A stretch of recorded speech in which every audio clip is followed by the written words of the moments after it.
কখন আমার মা ঘুম থেকে উঠবে আর আমি ওই ছাগলের দুধ দহন করা দুধ খাওয়াবো। সারা রাত মায়ের মাথার কাছে বসে রইলাম। বসার পরে সকালবেলা মা উঠলেন। মা বললেন, কিরে বাপ, তুই এখন ওইখানে দাঁড়িয়ে আছিস? বললাম, মা আমি তোমাকে জাগাতে যাই নাই, তুমি অসুস্থ মানুষ। আলহামদুলিল্লাহিল্লাযী জাআলাশ শামসা ওয়াল কমারা বিহিসবান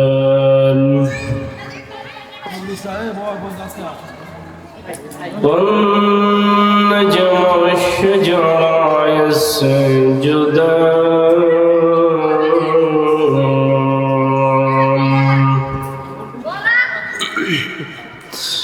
وفضل زمانا على جمعا ونشهد أن لا إله إلا الله وحده لا شريك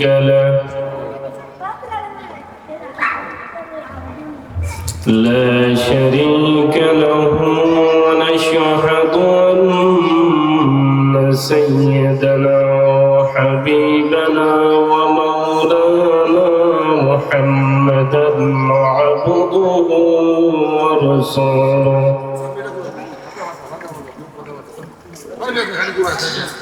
الذي أرسله بالحق بشيرا ونذيرا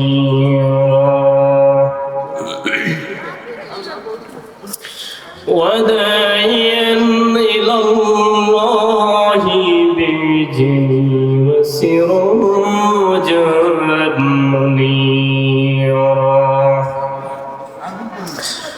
فقد قال الله تعالى في كلامه المجيد والفرقان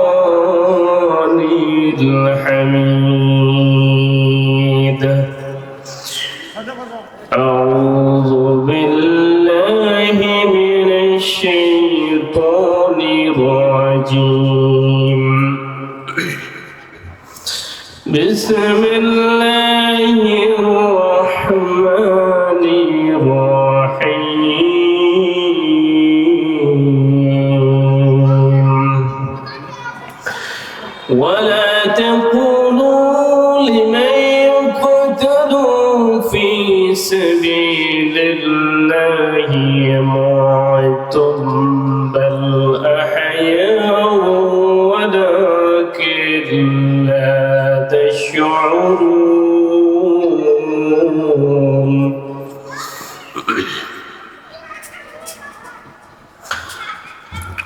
قال النبي صلى الله عليه وسلم أخلص دينك يكفيك العمل القليل.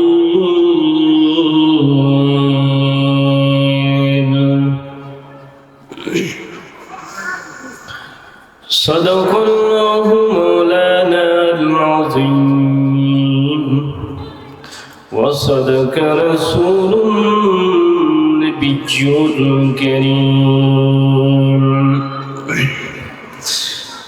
اللهم صل على محمد وعلى آل محمد كما صليت على إبراهيم وعلى آل إبراهيم إنك حميد مجيد. اللهم بارك على محمد وعلى آل محمد كما باركت على إبراهيم وعلى آل إبراهيم إنك حميد مجيد.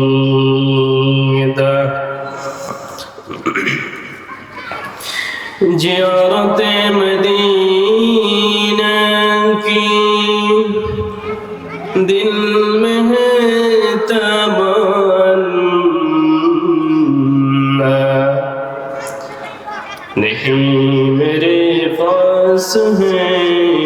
सफर का समाना बलग अलअला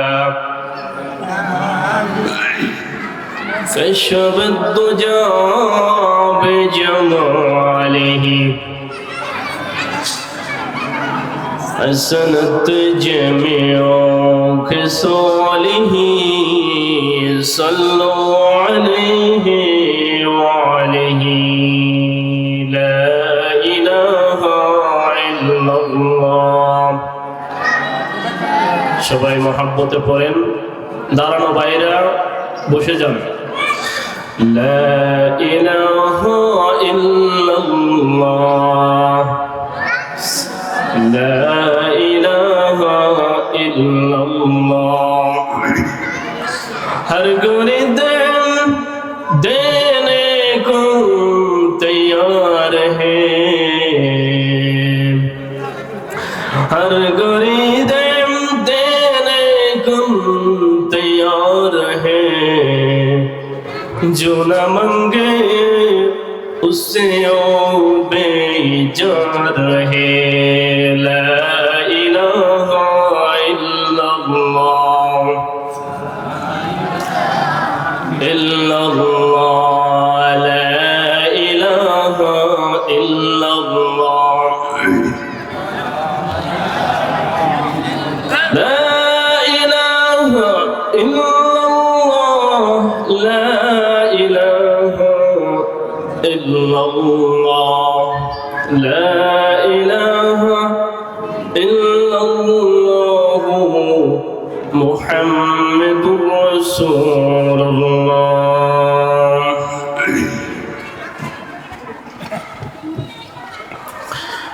উপস্থিত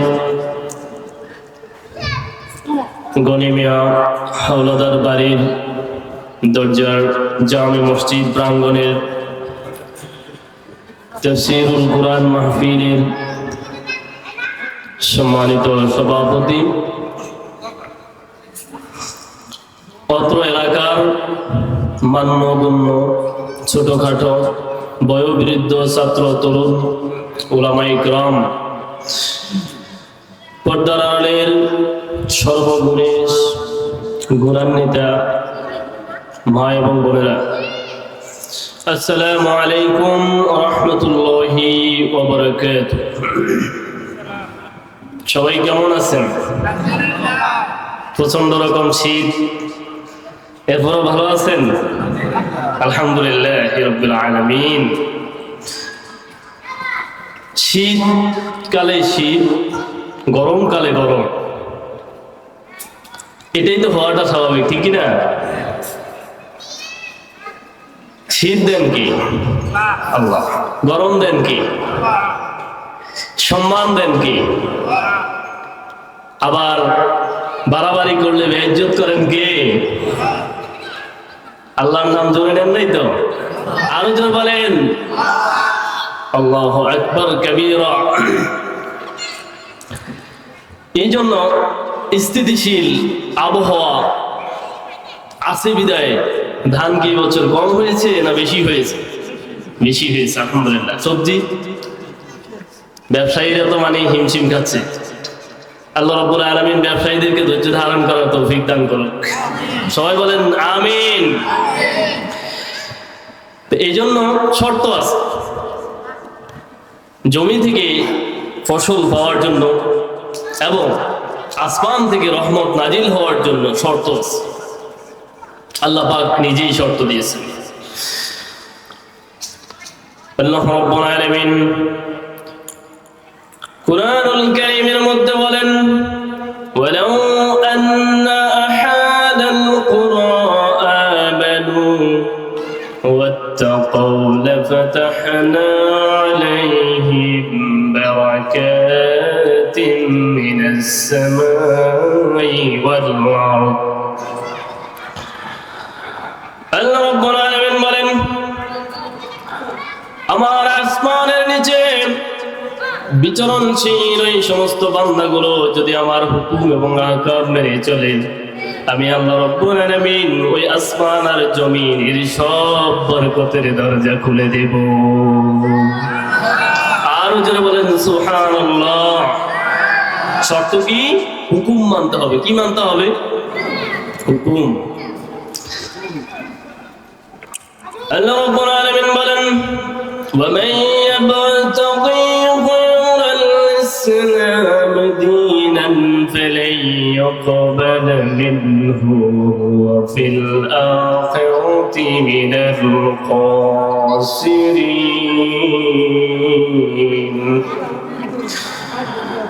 আল্লাহ রাব্বুল আলামিন বলেন, তোমরা কি আমার দেওয়া হুকুম ছেড়ে দিয়ে দুনিয়ার ওই সমস্ত মতবাদের পিছনে তোমরা ছুটে চলছো বেহায়ার মতো? যেই সমস্ত মতবাদ জাহান্নামের দিকে নিয়ে যায়, ওই সমস্ত মতবাদ মানলে হুকুম মানা হবে না, আল্লাহর হুকুম মানতে হবে। আমি দুটো উদাহরণ দিয়ে আজকের আলোচনা শেষ করব। কেমন ভাবে, একবারে সিম্পল ভাবে একটা উদাহরণ দিলেই আপনারা বুঝতে পারবেন। এই যে এই প্যান্ডেলটাতে বসে আছেন, এই প্যান্ডেলে যারা বসছেন, আল্লাহ রাব্বুল আলামিন যে কি পুরস্কার আপনাদের জন্য রেখে দিয়েছেন। আল্লাহ বলছেন, যারা এই প্যান্ডেলে আসবে তাদের যদি কোনো গুনাহ থাকে তাহলে ওই সমস্ত সব গুনাহ আল্লাহ রাব্বুল আলামিন মাফ করে দেবেন। শুধু গুনাহই মাফ করবেন না। হয়তো এটা গনি মিয়া হাওলাদার বাড়ির প্যান্ডেল মনে করতে পারেন, মাইকিং হয়েছে ওইভাবে, স্থান নির্ধারণ করা হয়েছে ওইভাবে, কিন্তু আল্লাহ রাব্বুল আলামিনের বাসায় এইটা একটি জান্নাতের টুকরা। সুবহানাল্লাহ। তাহলে আল্লাহ পাক বলছেন, বাদদালনাহুম সাইয়্যাতিহিম হাসানা, শুধু ক্ষমাই করব না, তাদের গুনাহগুলোকে নেকে পরিণত করে দেব। এই কোরআনের মজলিসে ভালো লোকগুলাকে আল্লাহ রাব্বুল আলামিন কবুল করেন, পাপীদের জন্য এই জায়গা হয় না।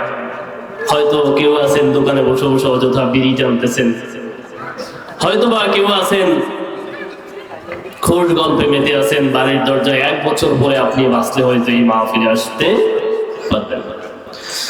তো সম্মানিত শুধু আমার মূল কথা হলো, আল্লাহ রাব্বুল আলামিন আমাদেরকে সমস্ত বরকতের দরজা খুলে দিবেন, শর্ত আছে তার হুকুম মানতে।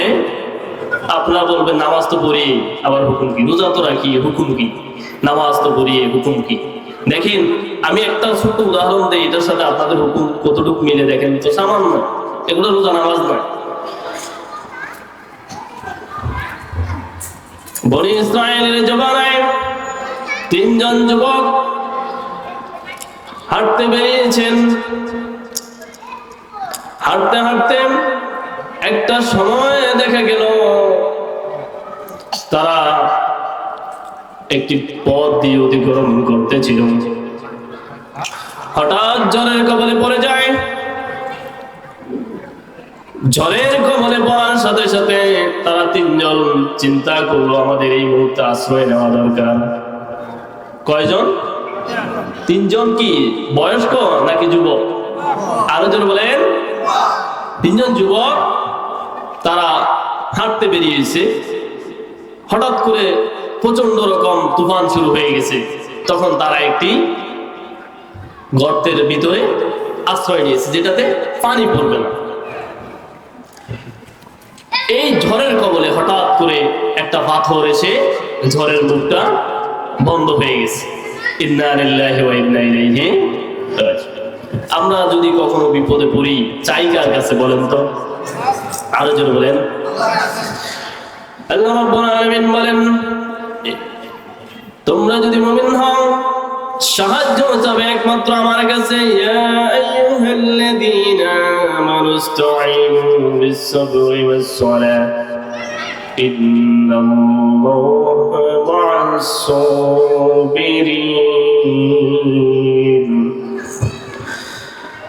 এবার 3 জন যুবক বিপদে পড়ে গেল। কোনো মতেই তারা গর্ত থেকে বের হতে পারছে না।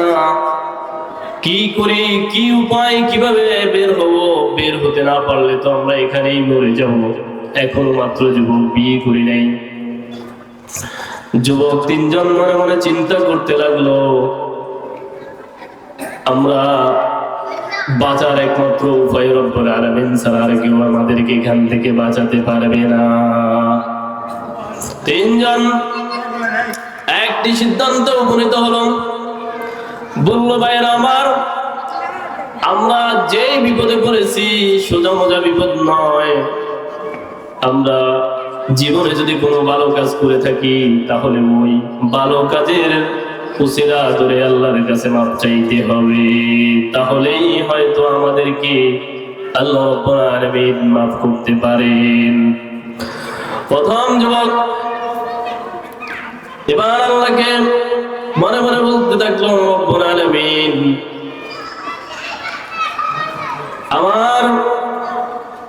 আমি ছিলাম বকরি চড়াতাম, ছাগল চড়াতাম, ওই ছাগলের দুধ দহন করে আমি আমার মাকে প্রতিদিন খাওয়াতাম। মা আমার বয়োবৃদ্ধ, একদিন দুধ দহন করতে দেরি হয়ে গেছে, গিয়ে দেখি মা আমার ঘুমিয়ে গেছে। আমি কষ্ট করে আর জাগালাম না, সারা রাত মায়ের ওই কাছে মাথার কাছে বসে বসে পাহারা দিচ্ছি। তুমি ঘুম থেকে ওঠার পরে আমি তোমাকে দুধ খাওয়ার জন্য অনুরোধ করবো। রব্বুল আলামিন, আমি যদি এই কাজটি তোমার কাছে গ্রহণযোগ্য হয় তাহলে এই ভালো কাজটির উচিলায় তুমি আমাকে মাফ করে দাও। আল্লাহু আকবার। আমরা মা বাবাকে সম্মান করব। 2 নম্বরে যুবক মানুষ এবার মনে চিন্তা করলো, আমার জীবনের সেরা কাজ তো বলতে কোনো কিছু নাই, আমি আল্লাহর কাছে কি নিয়ে দাঁড়াবো, আমি তো বিপদে পড়ে গেছি। এমন একটি কাজ আছে, তাও আবার পাপ কাজের মতো ছিল। তার একজন চাচাতো বোন ছিল, অত্যন্ত সুন্দরী কিন্তু গরিব। সুন্দরী কিন্তু আছে না আপনাদের এলাকায়? অনেক গরিব ঘরের মেয়েরা সুন্দর হয়, এটা আল্লাহর রহমত, ইমানি পরীক্ষা। আল্লাহ পাক দুনিয়ার তামসা এগুলা দিয়ে দেখিয়ে দেন। আমার সেই সুন্দর চাচাতো বোনের দিকে আমার সব সময় নজর যেত। আমি খুঁজছিলাম সুযোগ, কোনো মতেই সুযোগ ধরা দেয় না। কিন্তু অর্থের টানে একদিন চাচাতো বোন আমার কাছে টাকা হাওলাচ্ছে বসলাম। আমি বললাম এই তো সুযোগ। আমি তাকে টাকা ধার দিলাম এবং আমি আমার প্রস্তাব দিলাম তাকে, সেও মোটামুটি রাজি হয়ে গেছে। একটা সময় আমরা এমন জায়গায় মিলিত হলাম জীবনের চাহিদা পূরণ করার জন্য। রব্বুল আলামিন ওই বিশেষ মুহূর্ত আমার চাচাতো বোন আমাকে বললো, তুমি আল্লাহকে ভয় করো। সাথে সাথে আমার এই কথাটা মুখ থেকে অন্তর পর্যন্ত পৌঁছে গেছে। আর জন্য আমি সাথে সাথে দৌড় দিয়ে আমি আমার চাচাতো বোনের বাড়ি থেকে চলে আসলাম। রব্বুল আলামিন, আমার এই ছোট্ট কাজ যদি তোমার কাছে পছন্দ হয়, আমার এই কাজের বিনিময়ে তুমি আমাদেরকে মাফ করে দাও। সুবহানাল্লাহ। আস্তে আস্তে গর্তের সেই বড় পাথর টুকরো আস্তে আস্তে সরে যেতে লাগলো।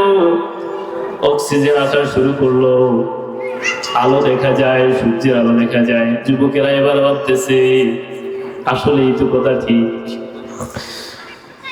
3 নম্বরে ব্যক্তি চিন্তা করলো, এবার আমার ভালো কাজের উসিলায় যেহেতু আমরা আস্তে আস্তে নিস্তার পেতেছি, আমারটা বাকি আছে, দেখি কি করা যায়। রব্বুল আলামিন, আমার কাছে একজন লোক টাকা পাওয়ার জন্য আমার কাছ থেকে, সে আমার কাজের লোক ছিল, আমি টাকা দিতে পারি নাই। একটা সময় সে আমার কাছ থেকে টাকা ছাড়া চলে যায়। আমি যখন আমার মনে পড়লো, যখন টাকা আসলো, তার টাকা দিয়ে আমি একটি বকরি কিনলাম। ছোট বকরিটি আস্তে আস্তে বড় হলো। বড় হতে একটি নয়, দুইটি নয়, পুরো একটি মাঠ ভর্তি বকরি হয়ে গেল।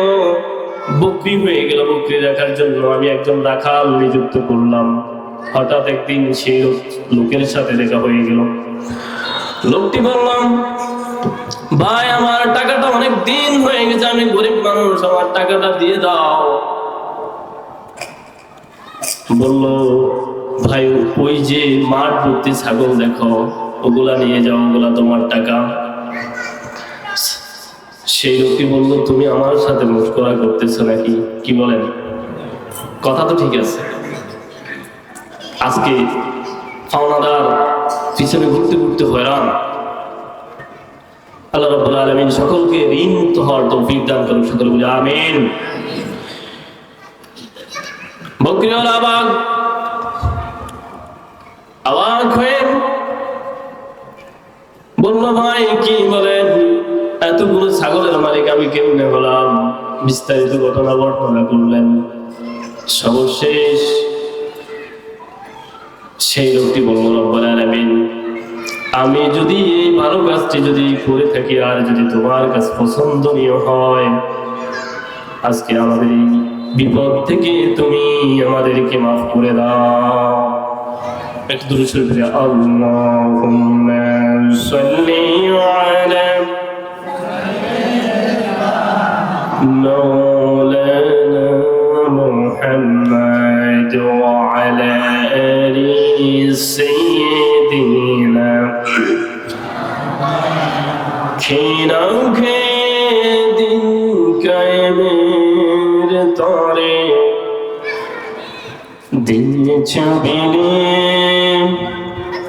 তাই ফির কাফেরেরা ছিল রায়ারো দুষ্ট ছেলেদের পিছু দিল নিয়ে পাথরের আঘাতে কত বিক্ষত হয়ে সারে শরীর থেকে রক্ত ঝরে। আল্লাহুম্মা সাল্লি আলা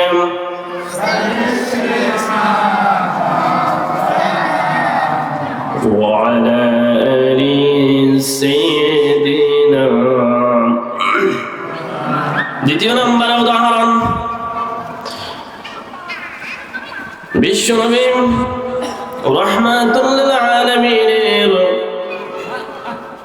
একজন স্ত্রী ছিলেন মা আয়েশা রাদিয়াল্লাহু তাআলা আনহা। নবীজি সাল্লাল্লাহু আলাইহি ওয়াসাল্লাম ডাক দিলেন, আয়েশা রে বাহিরে আসো, তোমার সাথে কথা আছে। বললেন, লাব্বাইক ইয়া রাসূলুল্লাহ, আজকে কি কোনো সারপ্রাইজ আছে নাকি? আমরা আজকে বাড়িতে যে হঠাৎ করে ডাক দিয়েন না, কি ব্যাপার, হঠাৎ করে আনটাইমে ডাক দেয়? বাজার থেকে কিছু আনছেন নাকি? বলে না? আয়েশা রাদিয়াল্লাহু তাআলা আনহা বললেন, ইয়া রাসূলুল্লাহ, ইয়া হাবিবাল্লাহ, কি জন্য রাখছেন বলেন? আয়েশা বললেন, মনে হয় কোনো সারপ্রাইজ দিবেন। নবীজি বললেন, অবশ্যই সারপ্রাইজ আছে। এই গভীর রজনীতে আমাকে কেন রাখছেন সেই কথা বলেন, আগে ঘুরে ফিরে কথা বলবেন না। নবীজি বললেন, আয়েশা রে, আকাশের দিকে তাকাও, দেখো কি পরিমাণ তারকা আছে, গুনতে থাকো। আয়েশা রাদিয়াল্লাহু তাআলা আনহা বললেন, এত পরিমাণ তারকা রয়েছে, এই সমস্ত তারকাগুলো গোনা সম্ভব নয়। রব্বুল আলামিন এত তারকা প্রথম আসমানে রেখেছেন। ইন্না যায়্যানাস সামাআদ দুনিয়া বিজিনাতিল কাওয়াকিব। জোরে বলেন আল্লাহু আকবার। এই পৃথিবীর প্রথম আসমানটাকে আমি সৌন্দর্যের জন্য অসংখ্য তারকা দিয়ে আমি সাজিয়ে রেখেছি। সুবহানাল্লাহ, কি পরিমাণ! এক এক বর্ণনা এসেছে পৃথিবীতে এত বালু নাই। সুবহানাল্লাহি ওয়া বিহামদিহি। এক একটি তারকা সূর্যের চাইতে কয়েক লক্ষ গুণ বড়। সেই এমন এমন তারকা রয়েছে যে তারকার আলো পৃথিবীতে এসে পৌঁছায় নাই। এমনও তারকা আছে যার আলোই আসে নাই পৃথিবীতে। সুবহানাল্লাহি ওয়া বিহামদিহি। আয়েশা বললেন, অসম্ভব কথা, গোনা সম্ভব নয়। নবীজি বারে বললেন, আয়েশা রে, আমার একজন সাহাবী রয়েছে, হযরত ওমর ইবনুল খাত্তাব রাদিয়াল্লাহু তাআলা আনহু, যার আমলের পরিমাণ আসমানের তারকার চাইতে বেশি। আসহাবিকান নুজুম, জোরে বলেন সুবহানাল্লাহ। হযরত ওমর ইবনুল খাত্তাব অর্ধ পৃথিবীর শাসনকর্তা। এই উদাহরণ বলে শেষ করে বলে কি করে সম্ভব হলো, এত নেকের অধিকারী কি করে তিনি হলেন? বললেন আয়েশা রে, তুমি জানো না আমার ওমর কি পরিমাণ নেকের অধিকারী হবে? নবীজি মৃত্যুবরণ করার পরে ওমর ইবনুল খাত্তাবের শাসন আমলে ওমর ইবনুল খাত্তাব রাষ্ট্র পরিচালনা করতেছেন। সবাইকে ডাক দিলেন, ও সহপাঠীরা, কারো নাম উল্লেখ করেন নাই। আগামীকাল কে কোথায় যাবে? কেউ খাজনা নিতে যাবে, কেউ রাস্তা মেরামত করতে যাবে, কেউ রাতের বেলা অনাহারে আছে কিনা তা খোঁজ নিতে যাবে, কারো বাড়িতে খাবার পৌঁছাতে হবে, কোনো ঘরে মা অসুস্থ, বৃদ্ধ মা অসুস্থ বিছনায় পড়ে পায়খানা প্রস্রাব করতেছেন, পরিষ্কার করা লাগবে। এইভাবে করে কাজের বর্ণনা করতে করতে কারো নাম উল্লেখ তিনি করেন নাই। সাহাবায়ে কেরাম অনুমান করে যার যার দায়িত্বে যে যে অনুমান করে নিলেন, যে যেই কাজের অভিজ্ঞ চলে গেলেন। যাইতে যাইতে এক বৃদ্ধ মা ছিলেন যে বিছানায় পায়খানা এবং প্রস্রাব করতেন, তার কোনো স্বজন ছিল না। অনুমান করে সেখানে অনেকজন হাজির হয়ে গেলেন। ডাক দিলেন, আসসালামু আলাইকুম ইয়া আহলাল বাইত, হে ঘরের মালিক, ঘরে আছেন কিনা? আমরা ওমরের নির্দেশে এসেছি, আপনার এখানে আপনার সেবা করার জন্য এসেছি। বললেন, তোমরা বাবারে, তোমরা কারা এসেছো? তোমরা আসার আগে একজন লোক এসে আমার এই পায়খানা প্রস্রাব পরিষ্কার করে নতুন বিছনা বিছিয়ে দিয়ে একটু আগেই চলে গেছে। সুবহানাল্লাহি ওয়া বিহামদিহি। সাহাবায়ে কেরাম মনে মনে চিন্তা করলেন, এই লোকটি কে হতে পারে? আগামীকাল ফজরের আগেই তারা সেখানে হাজির হয়ে গেছে। হাজির হয়ে বাসার সামনে পাহারা দিতেছে, দেখি লোকটাকে। দেখেন, তারা বাড়ির সামনে আসার আগে একজন লোক চাদর মুড়ি দিয়ে ওই বাসা থেকে বেরিয়ে যাওয়ার সময় সাহাবায়ে কেরাম পিছন থেকে খপ করে ধরে ফেললেন। কে ভাই তুমি? ওমরের ওয়ার্ডারের আগেই তুমি এই বাসায় ঢুকেছো, তোমাকে আমরা দেখতে চাই, তুমি কেমন মানুষ, কেমন প্রশিক্ষণ প্রাপ্ত লোক। চাদরটা টান দিয়ে দেখে ওমর ইবনুল খাত্তাব রাদিয়াল্লাহু তাআলা আনহু। জোরে জোরে বলি সুবহানাল্লাহ, আর জোরে বলি আল্লাহু আকবার, লিল্লাহি তাকবীর, আল্লাহু রাব্বুল আলামিন। সে ওমর ইবনুল খাত্তাব রাদিয়াল্লাহু তাআলা আনহু, যিনি নবীজিকে হত্যা করার জন্য এসেছিলেন আর হয়ে গেলেন ইসলামের সবচেয়ে বড় পাহারাদার। আজকে আমাদের সমাজে বহু এমন ইমানদার আছে যার ইমানের কোনো মূল্য নাই। কারণ হলো আল্লাহ রাব্বুল আলামিনের জন্য আমরা মন থেকে কতটুকু করি, এটা আমরা কিন্তু সেইভাবেই দ্বীনের জন্য সেইভাবে কোনো কাজটা করি না। এই জন্য নবীজি সাল্লাল্লাহু আলাইহি ওয়াসাল্লাম বলেছেন, আখলিস দীনাকা ইয়াফিকাল আমালুল কলিল। তাহলে দ্বীনের সাথে খালেস ভাবে আল্লাহ রাব্বুল আলামিন আমাদেরকে এই দুটো উদাহরণের উপরে অটল থাকার তৌফিক দান করুক। মনে আছে তো? প্রথমটা হলো কি? প্রথমটা হলো জেনা থেকে বাঁচা, ঋণ শোধ করা, মায়ের সেবা করা। আর ওমর ইবনুল খাত্তাবের যে উদাহরণটা দিয়েছি, এটা সবার জন্য। নিজের বাড়ির পাশের কাজটা অন্তত নিজেরা করতে চাই, এবং আমার বাড়ির সামনের রাস্তায় যদি কোনো ময়লা থাকে, ময়লাটা আমরা কি করব? নিজ দায়িত্বে এটা সব মনে করে যদি আমরা করি, অথবা এটা বাড়ির দায়িত্ব মনে করি, তাও হয়ে যাবে। আর এই যে গনিমিয়া সদাগর বাড়ির দরজায় যে মসজিদ এবং মাদ্রাসা হয়েছে, মনে হয় দ্বিতীয় বার্ষিক সম্ভবত। আমাকে আব্বাস ভাই গত বছরও বলছিলেন যে একবার হলো অন্তত দেখে আসেন। এবছরও জামাল ভাইয়ের সাথে আমার সাথে কথা তো কয়ে যাইন না, একবার যাই দেখে আসেন।